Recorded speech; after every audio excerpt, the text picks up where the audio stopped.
കൊണ്ടോട്ടി ഷഹാന മുംതാസിന്റെ മരണം യഥാർത്ഥത്തിൽ സാക്ഷര കേരളത്തെ തന്നെ ഞെട്ടിപ്പിക്കുന്ന സംഭവമാണ്. കാരണം ഈ അടുത്ത കാലത്തായി നിറത്തിന്റെ പേരിൽ, അതുപോലെ തന്നെ ഭാഷയുടെ പേരിൽ ഒരാൾ ആക്ഷേപിക്കപ്പെടുക, അയാളെ അല്ലെങ്കിൽ ആ ഒരു വ്യക്തിയെ ഡിവോഴ്സ് ചെയ്യുന്നതിലേക്ക് ഭർത്താവ് എത്തിച്ചേരുക എന്നൊക്കെ കേൾക്കുമ്പോൾ നമുക്ക് ഞെട്ടലാണ്. കാരണം 19ാമത്തെ വയസ്സിലാണ് ആ പെൺകുട്ടി ആത്മഹത്യ ചെയ്തിരിക്കുന്നത്. ഈ ഷഹാന മുംതാസിന്റെ ഭർത്താവായ അബ്ദുൾ വാഹിദ് നിരന്തരമായി ഈ പെൺകുട്ടിയെ മാനസികമായി പീഡിപ്പിച്ചുകൊണ്ടിരിക്കുന്നു. ഒപ്പം തന്നെ വാഹിദിന്റെ ഭർത്തൃ വീട്ടുകാരും ഇത്തരത്തിലുള്ള നടപടി അവരുടെ ഭാഗത്തു നിന്നുണ്ടായിരിക്കുന്നു. എന്തായാലും 18ാമത്തെ വയസ്സിലാണ് ഷഹാനയുടെ വിവാഹം കഴിയുന്നത്. ഈ ഒരു വർഷം തികയുന്നുള്ളൂ. ഒരു വർഷത്തിനിടയിലാണ് ഇത്തരം സംഭവങ്ങൾ ഉണ്ടാകുന്നത്. എന്തായാലും നിറം, അതായത് ആവശ്യത്തിന് വെളുപ്പില്ല എന്നൊക്കെ പറയുന്ന രീതിയിലേക്ക്, കാരണം എത്രത്തോളം അപരിഷ്കൃതമായ ഒരു നടപടിയാണ് ഇയാളുടെ ഈ വാഹിദിന്റെ ഭാഗത്തു നിന്ന് ഉണ്ടായത് എന്ന് നമുക്ക് മനസ്സിലാക്കാവുന്നതാണ്. കാരണം സഹി കേട്ടിട്ടാണ് ആ സ്ത്രീ ഒരു മുഴം കയറിൽ ജീവൻ ഒടുക്കേണ്ടി വന്നിരിക്കുന്നത്, ആ പെൺകുട്ടി. കാരണം ജീവിതത്തിന്റെ ആ ഒരു നല്ല ഭാഗം അവർ ജീവിച്ചു തീർക്കേണ്ടതിന് പകരം ഇങ്ങനെ ഒരു അവസ്ഥയിലേക്ക് എത്തിച്ചേർന്നിരിക്കുന്നു. എന്തായാലും ആ പെൺകുട്ടിക്ക് തിരിഞ്ഞു നടക്കാമായിരുന്നു, പക്ഷെ അതിനുള്ള പ്രായവും പക്വതയും ആ കുട്ടിക്കില്ല എന്നുള്ളത് തന്നെയാണ്. വിദ്യാഭ്യാസപരമായിട്ടാണെങ്കിൽ പോലും 18ാമത്തെ വയസ്സിൽ കല്യാണം കഴിഞ്ഞാൽ പിന്നെ നമുക്കറിയാം വിദ്യാഭ്യാസത്തിന്റെ ഒരു അവസ്ഥയൊക്കെ ഏത് ഘട്ടത്തിലെത്തിയിട്ടുണ്ടാവും എന്നുള്ളത് നമുക്കറിയാം. എന്തായാലും പെൺകുട്ടികൾ ഒരു കാര്യം മനസ്സിലാക്കുക, അവരുടെ വിദ്യാഭ്യാസം തന്നെയാണ് പ്രധാനം. വിദ്യാഭ്യാസം, ഒപ്പം തന്നെ സ്വന്തം കാലിൽ നിൽക്കുക, സ്വയം പര്യാപ്തരാവുക. ഇത് തന്നെയാണ് ഇത്തരത്തിലുള്ള ഈ പുരുഷ മേധാവിത്വത്തിന് കൊടുക്കേണ്ട ഏറ്റവും വലിയ തിരിച്ചടി. കാരണം വിവാഹം എന്ന സങ്കല്പം പോലും വളരെ വലിയമസമായ ഒരു അവസ്ഥയിലേക്ക് പോകുന്ന കാലഘട്ടത്തിലാണ് മനുഷ്യർ ജീവിക്കുന്നത്. പെൺകുട്ടികൾ അവരുടെ സ്വന്തം നിലയ്ക്ക് ഒരു ജീവിതം കണ്ടെത്തുകയും അവർക്കൊപ്പം മുന്നോട്ട് പോവുകയും ചെയ്യേണ്ട ഒരു കാലഘട്ടമാണത്. ഇതിനെ ആർഷഭാരത സംസ്കാരം എന്നും ഒരു ഭർത്താവിന് ഒരു ഭാര്യ എന്നും, അല്ലെങ്കിൽ ഭാര്യയും ഭർത്താവുമായി ജീവിക്കണം എന്നൊക്കെ പറയുന്ന ആ ഒരു സങ്കുചിതമായ ചിന്താഗതിയിൽ നിന്ന് വ്യതിചലിക്കുന്ന ഒരു വിഭാഗമെങ്കിലും ആളുകൾ ഇവിടെയുണ്ട്. വളരെ പുരോഗമനപരമായി ചിന്തിക്കുന്ന ഒരു വിഭാഗം ആളുകളെങ്കിലും നമ്മുടെ സമൂഹത്തിലുണ്ട്. ഇന്ത്യ പോലുള്ള, പ്രത്യേകിച്ച് കേരളം പോലുള്ള ഒരു സ്ഥലത്ത് ഒരു ഭാര്യ ഭർത്താവ് എന്നുള്ളതിന്റെ അപ്പുറത്തേക്ക് ഒരു സ്ത്രീ പുരുഷ ബന്ധത്തെ ഒരിക്കലും ഒരു സമൂഹവും അംഗീകരിക്കുന്നുമില്ല. അത് ലിവിങ് ടുഗദർ ആണെങ്കിലും മറ്റെന്തെങ്കിലും ആണെങ്കിലും എല്ലാം തന്നെ.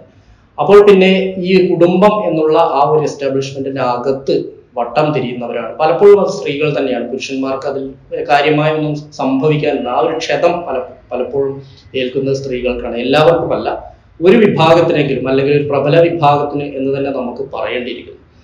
ഇപ്പോൾ വാഹിദിന്റെ കുടുംബം, വാഹിദ് മാത്രമല്ല, വാഹിദ് അവിടെ പെൺകുട്ടിയെ പോയി കാണുന്നു, വിവാഹം ആലോചിക്കുന്നു, അതിനുശേഷം നിശ്ചയം നടക്കുന്നു, വിവാഹം നടക്കുന്നു. ഇതെല്ലാം കഴിഞ്ഞതിന് ശേഷം, വിവാഹത്തിന് ശേഷം ഓരോ ഘട്ടങ്ങളിലും ഈ പെൺകുട്ടിയെ അതിഭീകരമായി തന്നെ ഈ മാനസികപരമായി തകർക്കുന്ന രീതിയിൽ സംസാരിക്കുന്നു. കുടുംബവും ആ ഒരു നിലപാട് തന്നെ സ്വീകരിക്കുന്നു. കാരണം ഫോട്ടോയിൽ കാണുമ്പോൾ ഇങ്ങനെയല്ലായിരുന്നു, ഞാൻ ആദ്യം ഇങ്ങനെയല്ലായിരുന്നു, ഇപ്പോൾ കറുത്തിട്ടാണ് എന്നൊക്കെ പറയുന്നത് ഒരു മനുഷ്യനോട് ചെയ്യാവുന്ന ഒരു, കാരണം ഇവരെയൊക്കെ ഏറ്റവും കർശനമായ ശിക്ഷ നൽകേണ്ട ഒരു കാര്യം തന്നെയാണ് ഉണ്ടായിട്ടുള്ളത്. കാരണം ഒരു നിറത്തിന്റെ പേരിൽ ഒരു മനുഷ്യനെ മാറ്റി നിർത്തുകയും നിറത്തിന്റെ പേരിൽ ആക്ഷേപിക്കുകയൊക്കെ ചെയ്യുന്ന അയാൾ ഒരു പുരോഗമന സമൂഹത്തിലല്ല അയാൾ ജീവിച്ച് എന്നുള്ള കാര്യത്തിൽ സംശയമില്ല. ഇപ്പോഴും വളരെ പ്രാകൃതമായി ചിന്തിക്കുന്ന കുറെ മനുഷ്യർക്ക് ഇടയിൽ നിന്നുണ്ടായ ഒരു മനുഷ്യനാണ് അയാൾ മാത്രമല്ല, ഇതിൽ പറഞ്ഞിരിക്കുന്ന പോലീസ് എടുത്തിരിക്കുന്ന കേസ് അനുസരിച്ചാണെങ്കിൽ അവരുടെ ബന്ധുക്കളും അയാൾക്കും എല്ലാം ഇക്കാര്യത്തിൽ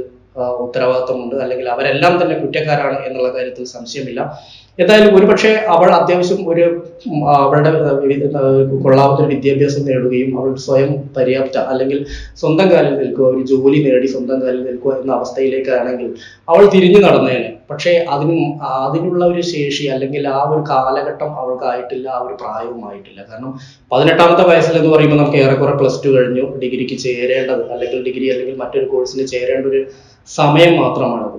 തിരിച്ച് വീട്ടിലേക്ക് ചെന്ന് കഴിഞ്ഞാൽ എന്ത് സംഭവിക്കും? വീട്ടുകാരും അത് അനുവദിക്കില്ല. കാരണം നമ്മുടെ സമൂഹത്തിൽ, ഒരു പാട്രിയാർക്കൽ സമൂഹത്തിലുള്ള ഒരു കാര്യമാണത്. അതായത് പെൺകുട്ടി 4 ദിവസം കൂടുതൽ വീട്ടിൽ നിന്ന് കഴിഞ്ഞാൽ അപ്പോൾ വീട്ടുകാർക്ക് ആദിയാണ്.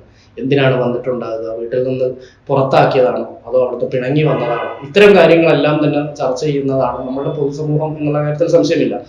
എങ്കിൽ പോലും ആ കുട്ടിയുടെ ജീവനും ജീവിതത്തിനും പ്രാധാന്യമുണ്ട്. അതനുസരിച്ച് ഈ രക്ഷിതാക്കൾ ആ രീതിയിലേക്ക് അവർക്കൊപ്പം നിൽക്കേണ്ട ഘട്ടത്തിൽ അവർക്കൊപ്പം നിൽക്കാതെ പോകുമ്പോഴാണ് പലപ്പോഴും ഒരു മുഴം കയറിലോ അല്ലെങ്കിൽ മറ്റേതെങ്കിലും രീതിയിൽ ജീവൻ ഒടുക്കേണ്ടി വരുന്നത് എന്നുള്ള കാര്യത്തിൽ സംശയമില്ല. എന്തായാലും വാഹിദ അങ്ങനെയാണ് ചെയ്തിട്ടുള്ളത്. വാഹിദ എന്തായാലും കേരളത്തിന്റെ ഒരു തീരാ നോവാണ് എന്നുള്ള കാര്യത്തിൽ യാതൊരു സംശയവുമില്ല. എന്തായാലും ഇന്നലെ ഈ സംഭവം അറിഞ്ഞത് തന്നെ ഞെട്ടലോട് കൂടി തന്നെയാണ് കേരളം ഇതിനെ ശ്രമിച്ചത് എന്നുള്ള കാര്യത്തിൽ സംശയവുമില്ല. കാരണം കേസ് അതിന്റെ മുറയ്ക്ക് നടക്കുകയും ഈ കുറ്റക്കാരായ ആളുകൾക്കെതിരെ കർശനമായ നടപടിയും കർശന ശിക്ഷയും അവർക്ക് ലഭിക്കണം എന്നുള്ള കാര്യത്തിൽ സംശയവുമില്ല. മറ്റൊന്ന്, രക്ഷിതാക്കൾ ചിന്തിക്കേണ്ട കാര്യം, ഒരു പെൺകുട്ടി വളർന്നു വരികയും ആ പെൺകുട്ടി വളർന്നു വരുന്ന ഒരു കാലഘട്ടത്തിൽ അതിന് വിവാഹം കഴിച്ച് വിടാൻ മാത്രമുള്ള എന്തോ ഒരു ജീവിയാണ് എന്നുള്ള രീതിയിലേക്ക് അവരെ പരിഗണിക്കാതിരിക്കുക. അവിടെ ആൺകുട്ടികൾക്ക് നൽകുന്ന പരിഗണന അല്ലെങ്കിൽ അതിൽ കൂടുതൽ പരിഗണന പലപ്പോഴും പെൺകുട്ടികൾക്ക് കിട്ടേണ്ടതുണ്ട്. അതല്ലാതെ ഒരു 17-18 വയസ്സാകുമ്പോഴത്തേക്ക് ഇവരെ നിർബന്ധിച്ച് കല്യാണം കഴിയും. പക്ഷെ ആ പെൺകുട്ടി അവന്റെ മുഖത്തേക്ക് പോലും മര്യാദയ്ക്ക് നോക്കാനുള്ള സമയം പോലും പല പെൺകുട്ടികൾക്കും ലഭിക്കാറില്ല.